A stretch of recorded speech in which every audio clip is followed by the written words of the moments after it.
The thing wearing my voice was standing between the tanks. I want to be precise about that because precision is the only thing I have left. It was not mimicking me. It was not approximating me. It spoke with the exact cadence of someone who had swallowed every word I'd ever said in that yard. Every nervous sign-off into the radio, every muttered curse when the pressure gauges stuck, and was now returning them to me as a single devastating sentence. You approved the last delivery. 4 words, my own voice, coming out of a shape that I had only recently decided to try. The pump on lane 3 was running without a truck connected to the hose. Gasoline was pouring freely onto the gravel, darkening the ground, and the smell hit the back of my throat like a fist. And the pressure gauge on the board inside had climbed so far past the red line that the needle had actually stopped moving. Not because the pressure dropped, but because there was nowhere left on the dial for it to go. And I was frozen in the doorway of the control shack, holding a clipboard I no longer had any reason to be holding. Staring at something dressed in a safety jacket I had owned for 11 years and lost in a parking lot in Beaumont, Texas. The same week, a man named Dale Prewitt died because of a box I had checked. The figure tilted its head, like it was waiting for me to explain myself. 3 nights earlier, I drove the last 40 miles to the depot with the windows down, which tells you something about my state of mind at the time. It was late October, cold enough that the scrub grass on either side of the state highway had already gone gray. And I had the heat cranked up and the windows down simultaneously because I needed the noise, wind, tires, anything, to stop me from sitting alone with my own thoughts in a dark car on a road where nothing else was moving. My name is Garrett Hale. I was 34 years old when I took the job. I had a 2-year associate's degree in industrial operations, 9 years of experience in petrochemical facility monitoring, and a work history. I had recently become very careful about the way I described it on job applications. Technical compliance oversight was what I put now, instead of maintenance documentation supervisor. It was still accurate, it just didn't immediately invite the follow-up questions, and the Delacroix Fuel Depot was not an impressive facility. I want to be honest about that up front because I've since heard people describe it with a kind of ominous weight. That place out on Route 9, the one with the tanks, as if the dread was always visible from the highway. It wasn't. It looked like exactly what it was. 3 rust-red storage tanks in a gravel yard, a chain-link fence, a squat aluminum control shack with a single fluorescent light above the door, and a long approach lane divided into 3 pump corridors. A hand-painted wooden sign near the entrance read, "Authorized vehicles only," in letters that had been bleached almost white by the sun. It looked, if anything, slightly run down and terminally boring. The day manager was a compact, unhurried man named Earl Duchamp. He was already in his truck when I pulled in. He clearly passed the end of his own shift. And he briefed me while leaning against his driver's side door in a way that communicated he had somewhere better to be. Earl was maybe 55, with the specific kind of tan you get from years of working outdoor industrial sites, not healthy, just weathered. And he spoke slowly as each sentence cost him something. "Pressure gauges are priority 1, he said. "Log them every 40 minutes. Tank 2 has been running a hair high, but it's within acceptable. Don't let it get above 120. I told him I understood pressure monitoring. He handed me the key ring, 3 keys on a plain steel ring, nothing labeled. And then, almost as an afterthought, reached back into his truck and produced a laminated card. It was the size of a standard index card, with the Delacroix Company logo at the top and a border of faded red around the edges. "Night operator safety rules," he said, handing it to me. I read it standing there in the gravel while he watched. Rule 1. Do not open pump lane 3 after midnight. Rule 2. If a truck arrives without headlights, do not approach it. Rule 3. If the tank pressure alarms activate while gauges read normal, remain inside the control shack. Rule 4. If you see a person standing between the storage tanks, wait for them to move before looking again. I read it twice. Then I looked up at Earl. These are real rules? I asked, not sarcastically, just to confirm. They're the rules, he said. Rule 4, I said. That's not a safety protocol, those are the rules. He opened his truck door. Everything else is in the binder on the desk. You know how to read gauges, right?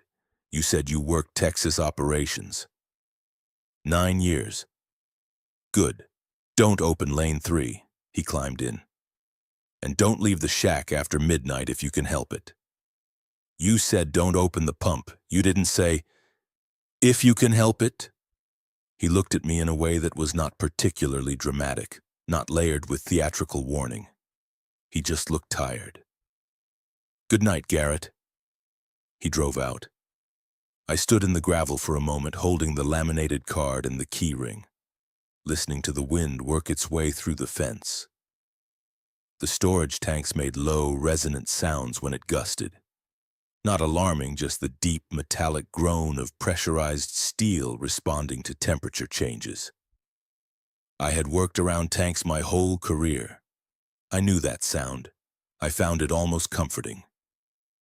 I went inside, and the control shack was small and utilitarian, which is a generous description for a room that contained a 4-monitor gauge panel, a desk with a laminated log sheet and a ballpoint pen, a folding chair, a mini fridge with a handwritten note taped to it reading "Do not unplug," an AM/FM radio that picked up 3 stations clearly, and a wall-mounted intercom system connected to the depot entrance gate.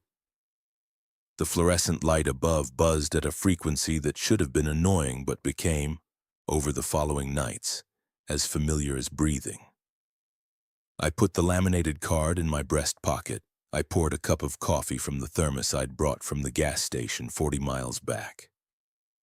I started logging pressure readings. Outside, the October wind pushed through the yard. The chain link rattled in long, lazy waves. Our lane 3 sat at the far end of the gravel, its pump housing dull and dark under a light that hadn't worked in what looked like several seasons. A quiet job, a boring job. That was the entire point.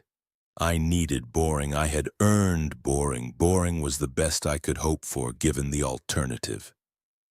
I checked the gauges, made my first log entry, and settled into the chair. At that moment, and I want to be clear about this because it matters, I was not afraid. Not even slightly. By my 3rd shift, I had already stopped thinking about the laminated card as anything other than a mildly interesting novelty. I kept it in my breast pocket out of mild habit, the way you keep a business card you never intend to use. The rules themselves read in daylight, which I did once, sitting in my car before driving out, seemed less like careful warnings and more like the accumulated product of a workplace that had once employed someone deeply anxious. Every industrial site I had ever worked at had some version of these, vaguely procedural instructions that had calcified into company policy after one frightened employee had a bad enough night to write them down. Rule 1 made functional sense in a sideways kind of way.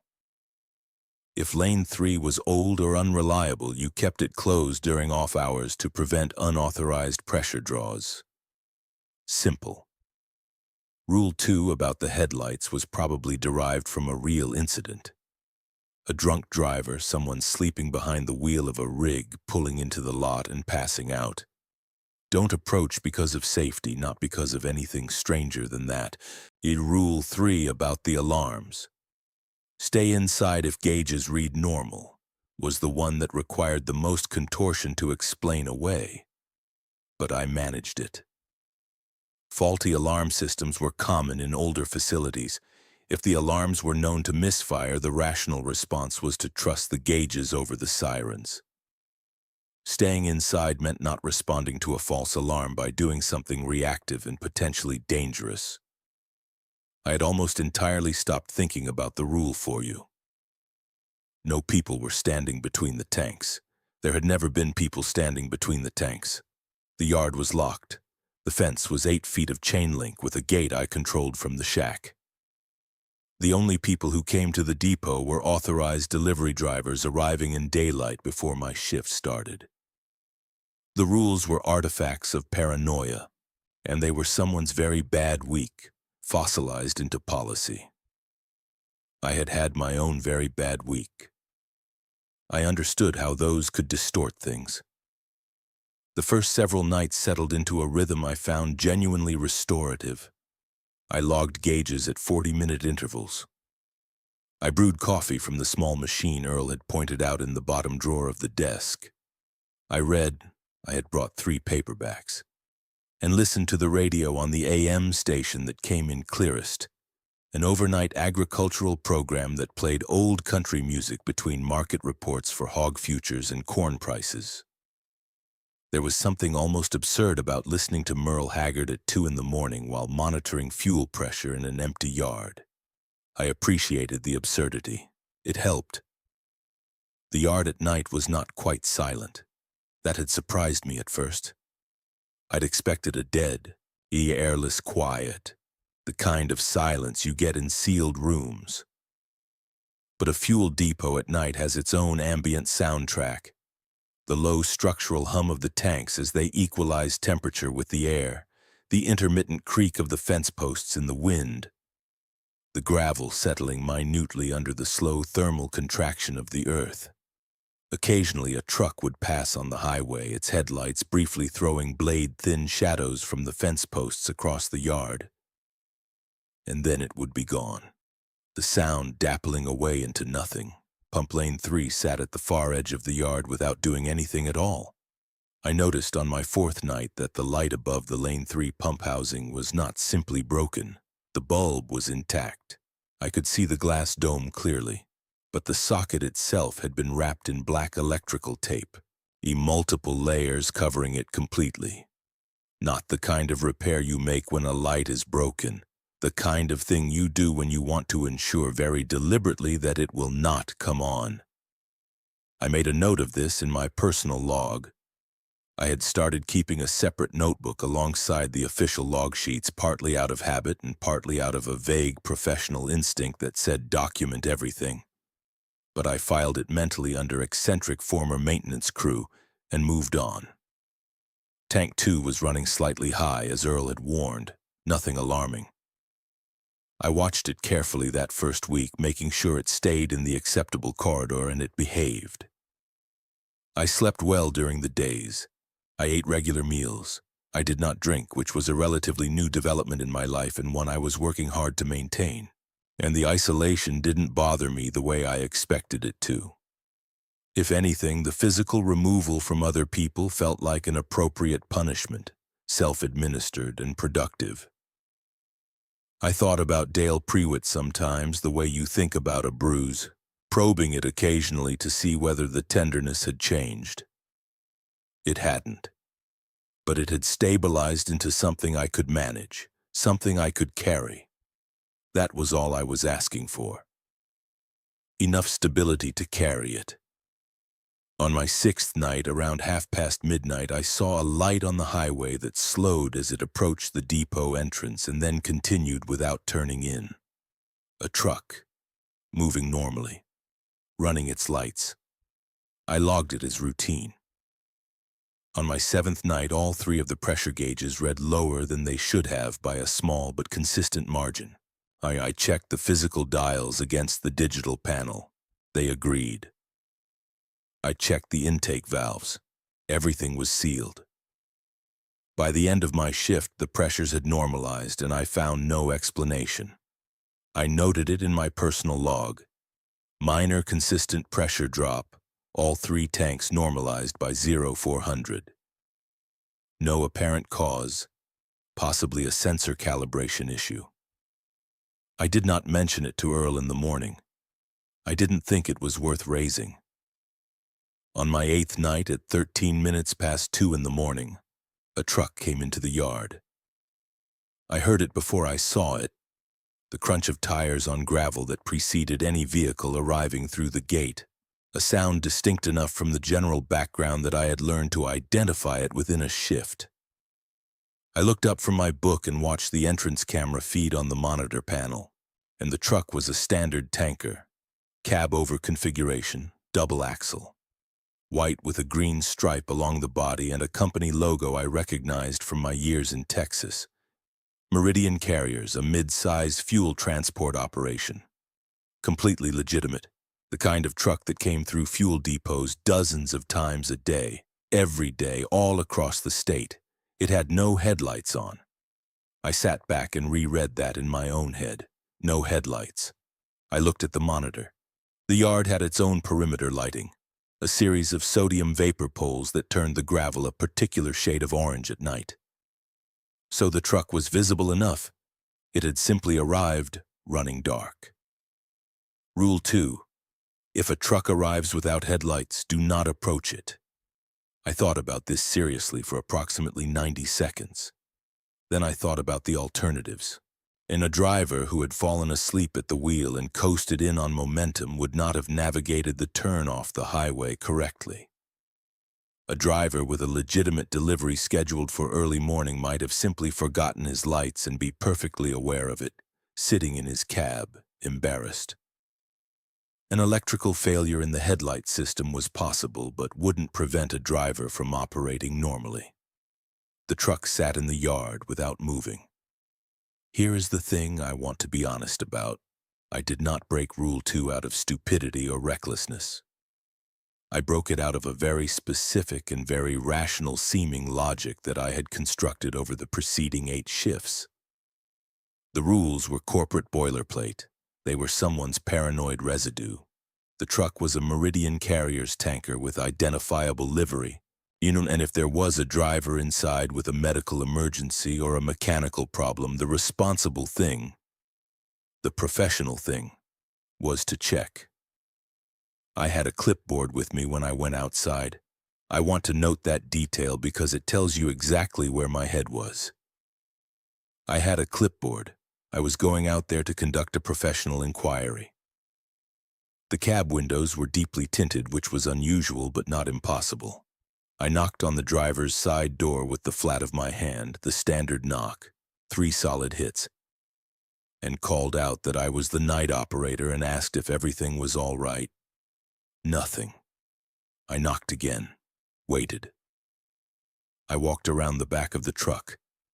The coupling on the hose manifold was intact.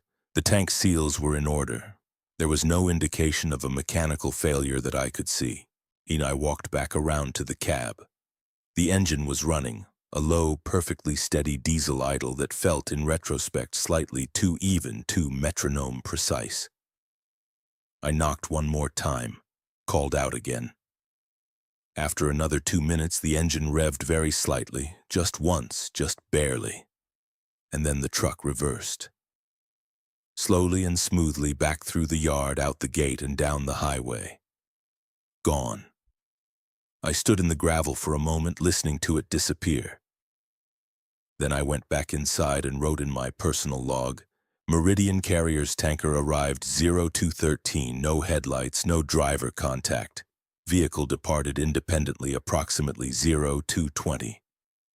Will flag for Earl. I didn't flag it for Earl. By morning, it felt too odd to explain without sounding like the person who had written those rules in the first place, and I put it in the notebook and left it there. Nothing happened that night. No alarms. No pressure irregularities. I finished my shift, locked up, and drove home feeling somewhat validated.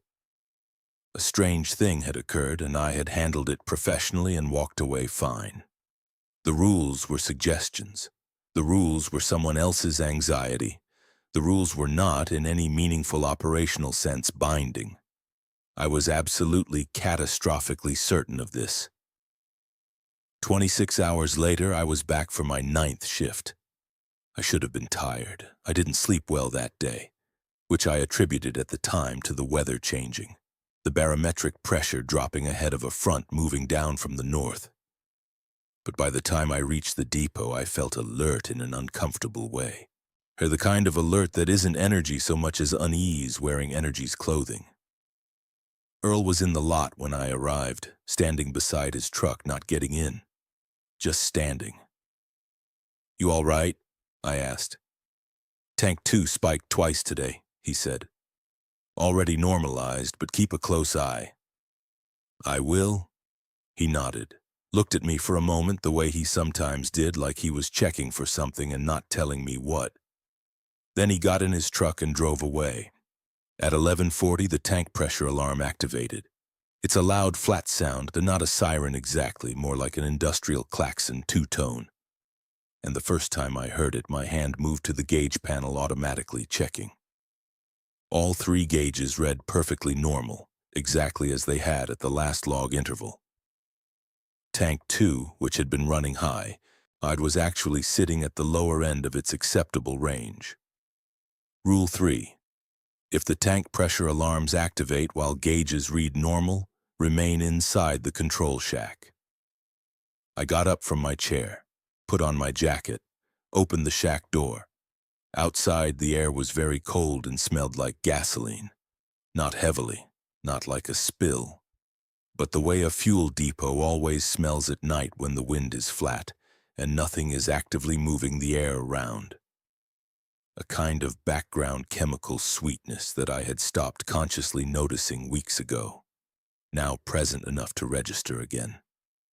The alarm went off. The gauges read normal. I walked the perimeter, checking each tank housing.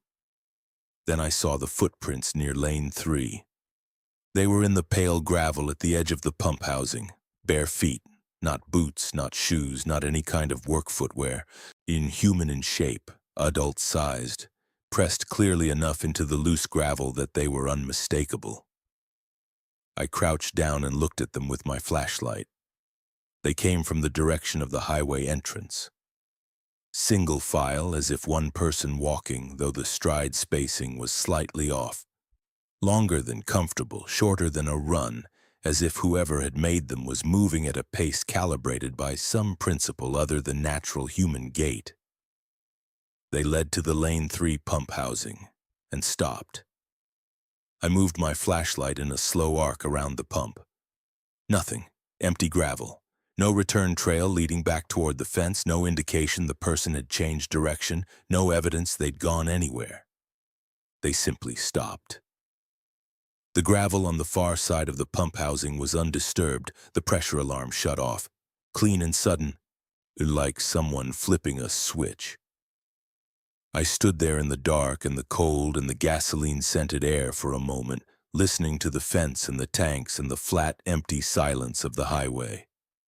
Then I went back inside. The log system, the automated digital board that tracked every operational event in the depot, showed a new entry that had not been there before I went out. Timestamp, 2:31 a.m. Entry lane 3 fueling complete. I checked the lane 3 pump status. Locked.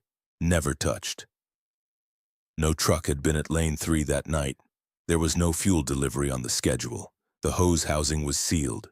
The timestamp showed the entry had been logged while I was standing inside the shack before I went out to check the alarms. I sat down. I opened my personal notebook. I wrote the word footprints, and then I sat there holding the pen for a long time, not writing anything else. I searched the control shack on my 10th shift with the kind of methodical attention I usually reserved for incident documentation. This is one of the things I'm actually trained for. Forensic observation of physical space, cataloging what's present and what's absent, building a picture of what an environment has accumulated over time. I had done it after the Texas accident, walking through the loading bay with an investigator, noting every detail. I knew how to look at a room. The handwritten paper was under the desk. This registered as significant because I had thrown it away on my 2nd shift. I remembered doing it, crumpling it, dropping it into the metal trash can beside the door. And the can had been emptied at some point between shifts, presumably by Earl or whoever handled daytime facility maintenance. The paper was not crumpled. It was folded in quarters, neat and deliberate. And it was back in the same position I'd found it originally, tucked partially under the left front leg of the desk, as if it had been slid there intentionally rather than dropped. I unfolded it. The first lines were the same as I remembered. Lane 3 isn't closed because of equipment. And below, Lane 3 is the only place it can stop. The crossed-out lines I couldn't fully read. The final underlined sentence: if a truck arrives with no headlights, it's already too late. But there was a new line at the bottom. The ink looked different, slightly darker, recently written, and the letters pressed hard into the paper as if written under some urgency. If it gets fuel once, it will come back. I read this 4 times. Then I found the notebook. It was behind the filing cabinet. A spiral-bound notebook, college-ruled, its cover soft with handling. I had to move the cabinet 6 inches from the wall to retrieve it, and the effort left me with the specific unease of discovering something that was clearly not meant to be easily found.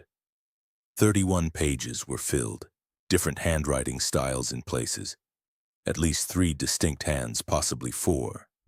The entries were not dated or dated inconsistently, and many had no names attached, just fragments, observations, pieces of something larger. I read it straight through. It took about 90 minutes. The clearest, the most consistent picture that emerged was this. Delacroix Fuel Depot had operated for roughly 20 years.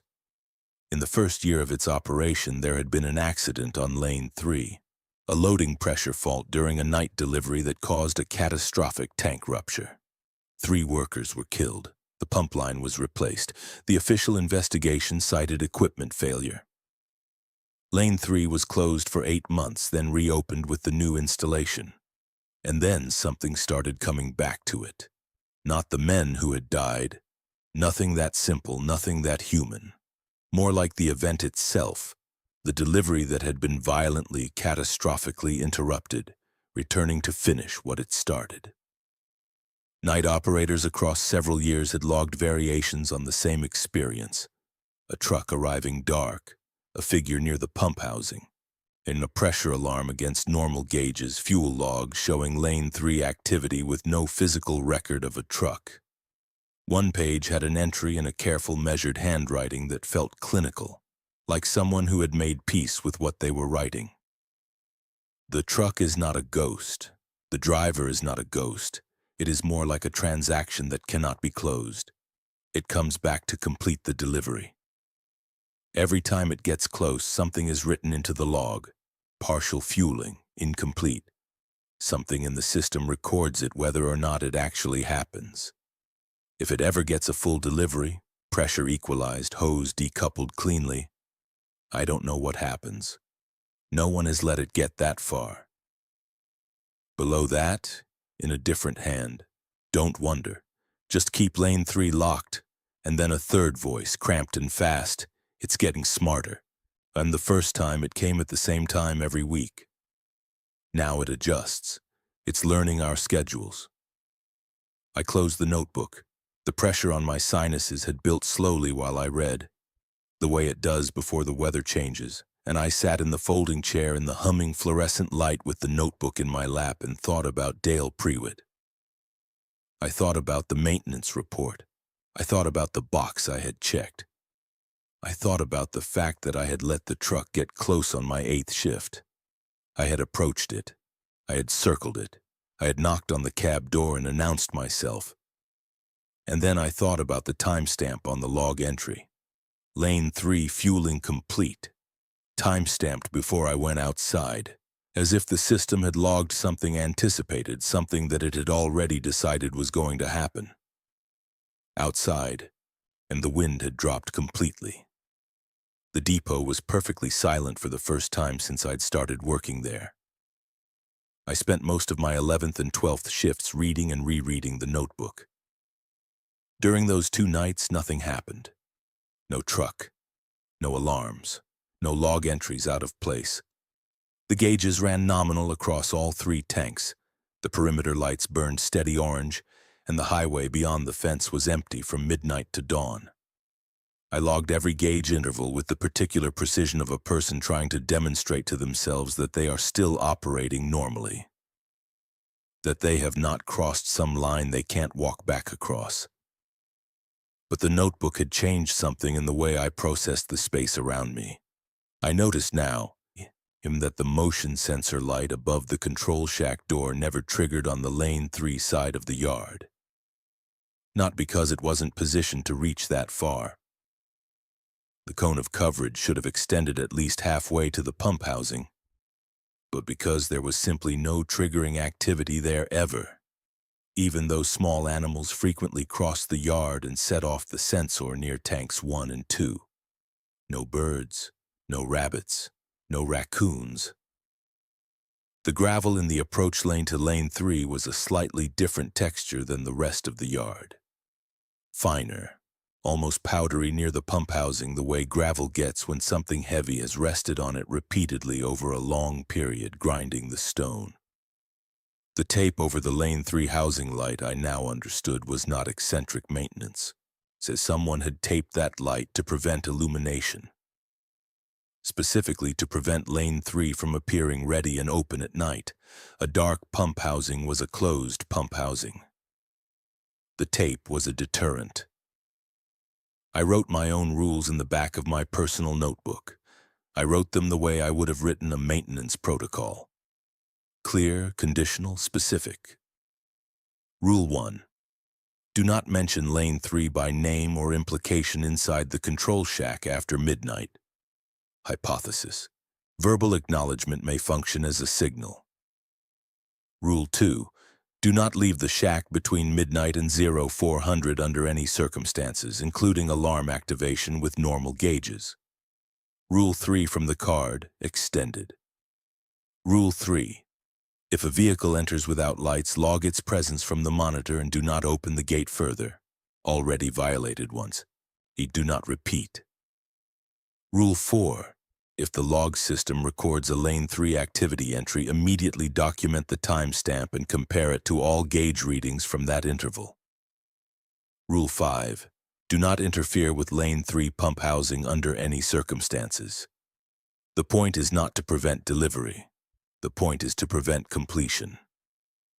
I looked at what I had written. I looked at Rule 5 for a long time. The point is to prevent completion. What did completion mean? If the notebook was to be believed, no previous operator had found out. Every account in that book described partial approaches, partial log entries, and incomplete deliveries. Something always interrupted the process. Bad weather. A passing car on the highway at the right moment. An operator who happened to step back inside. The delivery never finished, but it kept trying, even for 20 years. I thought about transactions that couldn't close, and I thought about the maintenance report in Texas, and I thought about the fact that I had taken this specific job at this specific depot in the specific aftermath of a delivery that had ended with a man dying. The question I wouldn't let myself fully form sat at the edge of my thinking like something in peripheral vision. The moment I tried to look at it directly, it slipped away. For 3 nights, my rules held. No truck. No alarms.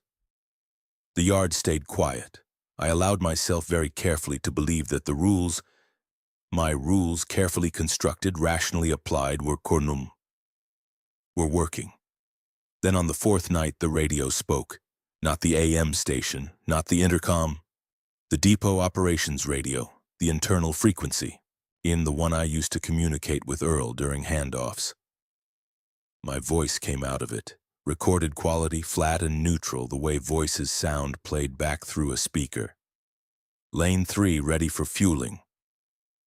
The control board display for lane 3 shifted from locked to unlocked. I had not touched the controls. I sat in the chair staring at the board and did not move for what I estimate was 4 full minutes. I know it was approximately 4 minutes because the gauge log cycle runs every 40 minutes to the second. And I had completed an entry just before the radio spoke. When I finally moved, when my body decided, independent of any conscious instruction, to get up from the chair. It was because the crunch of gravel outside was already registering on the monitor feed. The truck was back. Same white and green Meridian Carrier's livery, and same cab-over configuration, running absolutely dark, the same as it had on my 8th shift. But the engine tone was different this time, lower, more resonant, less like a diesel idling and more like the sound of something breathing with mechanical lungs. The gate was already open. I hadn't opened it.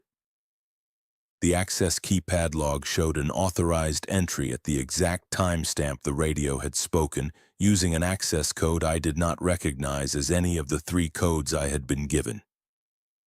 The truck came in slowly and pulled toward lane 3, and stopped at the pump housing.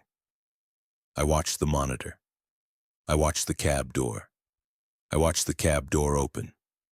The figure that descended from the cab moved incorrectly. I want to describe this accurately because I know how it sounds, and I want the language to be as precise as possible. A person getting out of a truck cab descends in a connected way. One hand on the grab rail, foot feeling for the step, body weight shifting in a continuous fluid motion. This figure descended in segments. Not jerky or mechanical, nothing that would read as obviously wrong in a 2-second observation.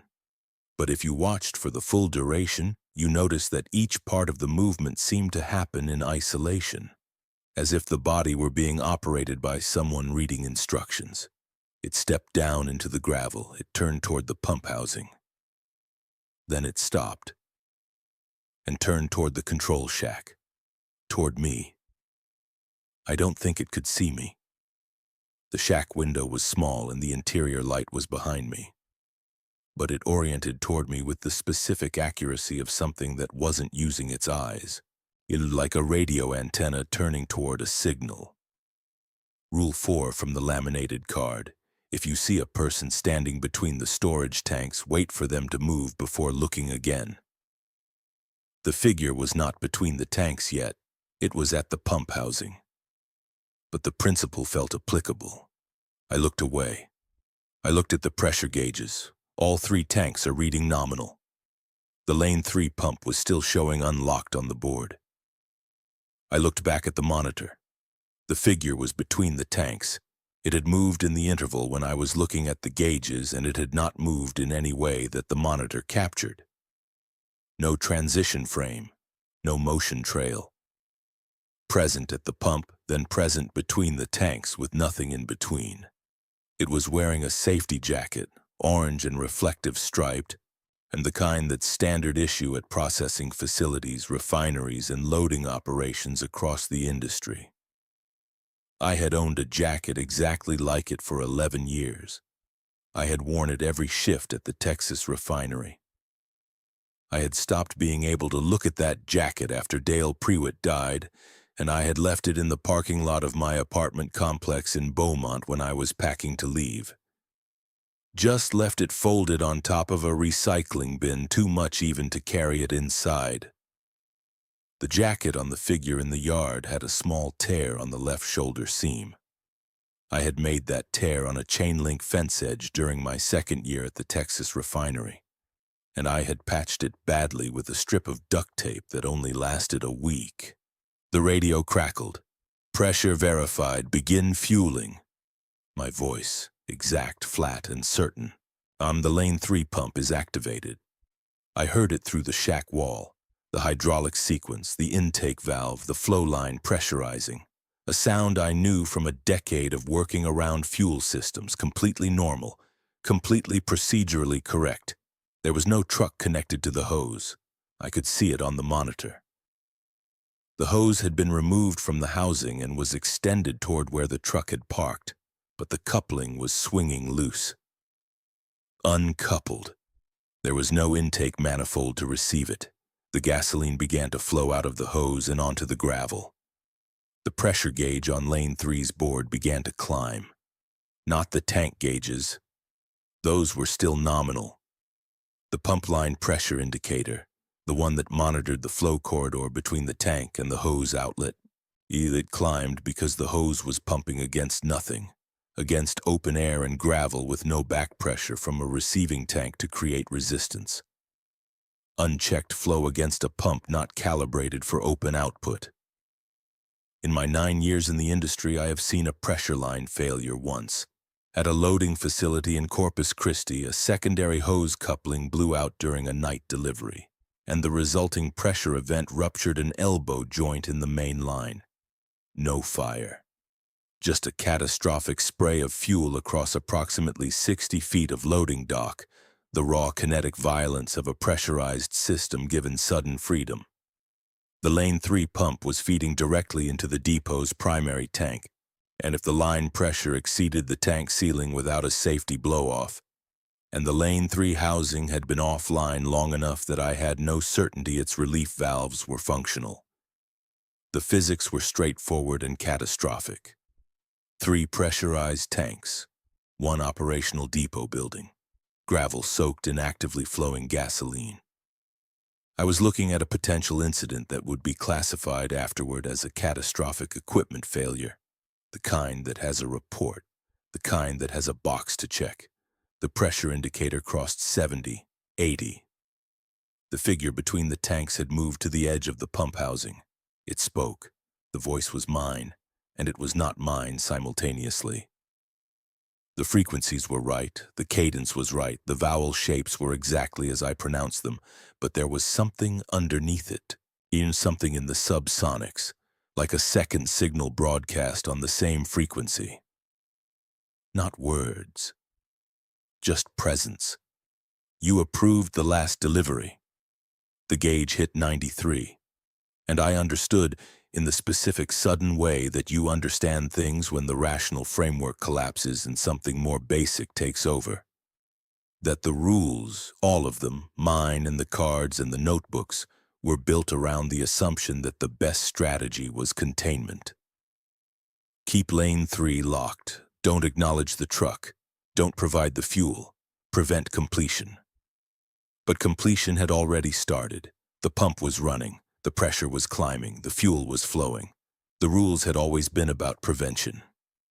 Nobody in that notebook had written about what to do once it had already begun. I grabbed the pump emergency cutoff, and it was a physical lever on the wall panel, red, labeled, not the kind of thing you can override remotely or signal hijack because it is mechanically coupled to the pump intake valve. No software between my hand and the valve closing. I pulled it. The pump shut off. The pressure indicator began to drop. Then I opened the shack door and I walked outside. This was not in any version of the rules, my rules, the card, the notebook. None of them had a procedure for this. Walking outside, directly into the yard, toward the thing standing in the orange sodium light with my voice in my jacket and a transaction it had been trying to close for 20 years. I walked to the center of the yard, close enough to see clearly, far enough back that I wasn't within the radius of the wet gravel. And I spoke first. And I said, "You have the wrong depot." That wasn't planned. I don't know even now why that was the first thing out of my mouth. The figure had gone completely still the moment I stepped outside, as if my presence had changed the parameters of something. It was facing me from about 30 feet away, and its face, I could see a face now in the sodium light, was not exactly a face. It was close. It had the geometry of a face, but the specific qualities that make a face inhabited, the micro-movement, the reflexive processing of information, were absent. It was a face, the way a photograph is a face. "The driver at the Texas facility," I said. "His name was Dale Prewitt. He worked for Meridian. I signed off on a maintenance report that should have flagged the pressure line. If you're here because of that delivery, that's mine, and that's on me. But that happened in Beaumont. That happened at the Meridian loading facility on Industrial Route 7 in Beaumont, Texas. Not here." My voice was steady. I was profoundly surprised by how steady it was. The figure tilted its head tilted at a precise 90 degrees. Not the uncertain, curious angle of a person who has heard something unexpected. A 90-degree rotation, deliberate, processing. The truck engine turned over. I want to be careful about how I describe what happened next, because I have spent a significant amount of time since that night trying to distinguish between what I actually observed and what my brain may have constructed to make the experience narratively coherent. What I observed, the truck reversed slowly out through the open gate, and the figure at the pump housing moved. And this time the movement was continuous, not segmented, not the assembly instruction locomotion I'd seen before. Back to the truck cab, up into the cab, the door closing. The truck backed out onto the highway with the same careful deliberateness I had seen on my 8th night, and then its running lights came on.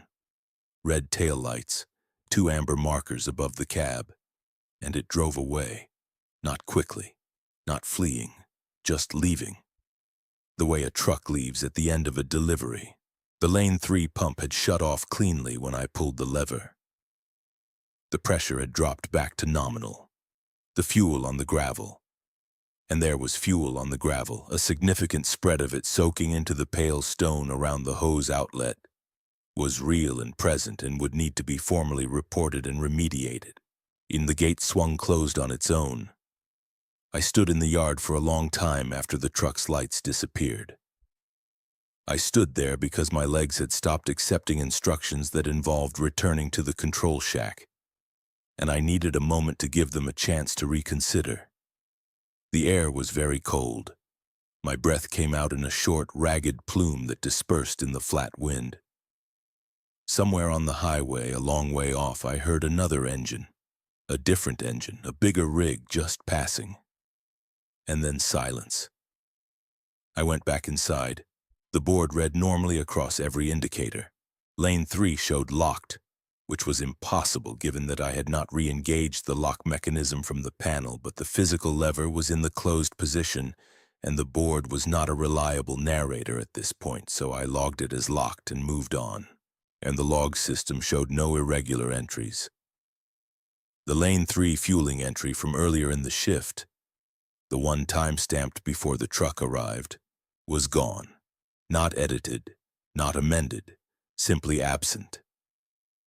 The log showed an uninterrupted record of gauge readings and my own manual entries with no anomalous activity. I wrote a spill report. This was the most grounding thing I did that night.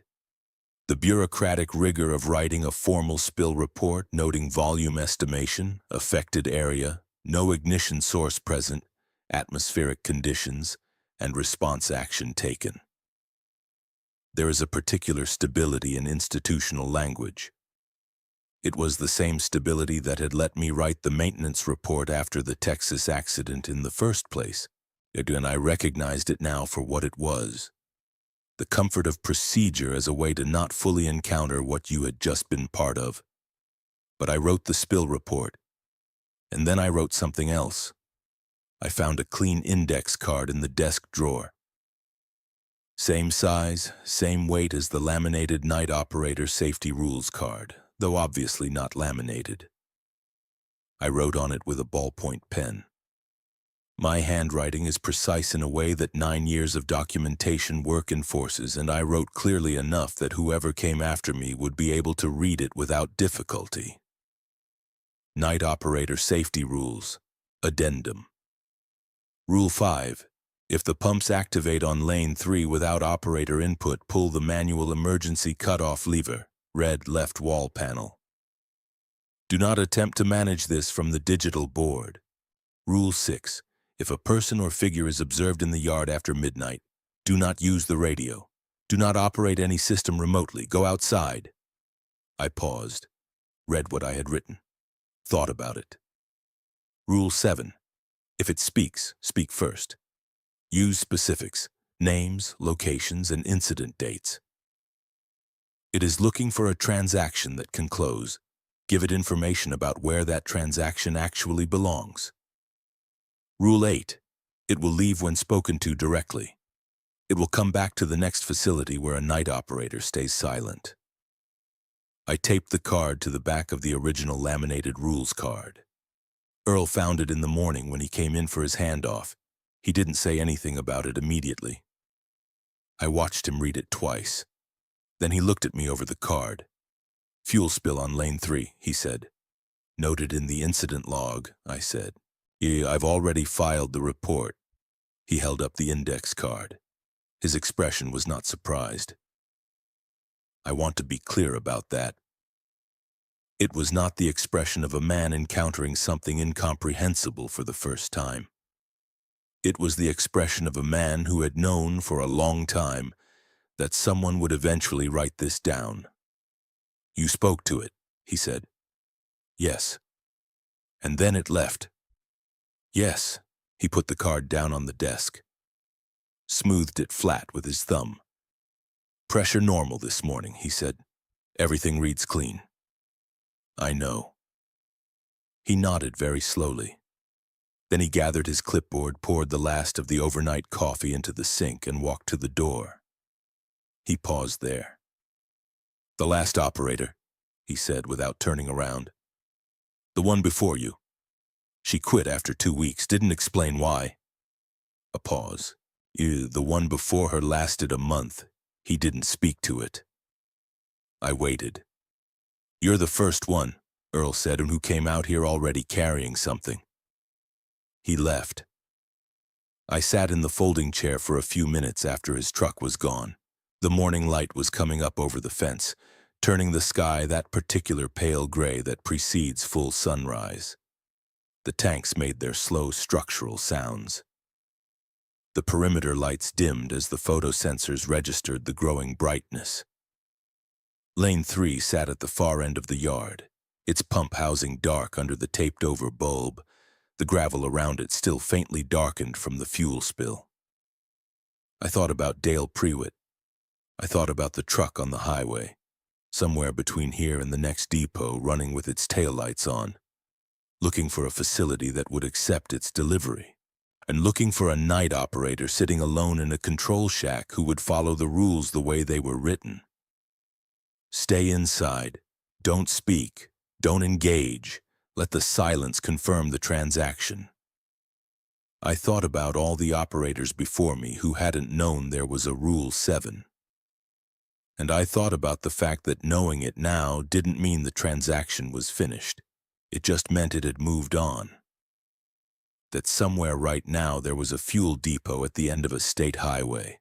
3 rust-red tanks, a chain-link fence, a squat aluminum shack with one buzzing fluorescent light, and an operator sitting in a folding chair who had been handed a laminated card with 4 rules on it, and would spend their first few shifts reading those rules the same way I had. Professionally, rationally, and with the quiet confidence of someone who has worked in this industry their entire adult life and knows that rules are artifacts of someone else's anxiety, and nothing in the dark has ever proven otherwise. I drove home. I did not go back, but I keep the index card, and somewhere in a filing cabinet in a depot on Route 9, the spiral-bound notebook behind the filing cabinet has a new entry in it. The newest handwriting in the most recent ink, the pen pressure deepest at the margins where the writer was pressing hardest. It says, if it gets fuel once, it will come back. But if someone speaks first, names, specifics, the real incident, it will go looking for where it actually belongs. Write that down. Tell the next one.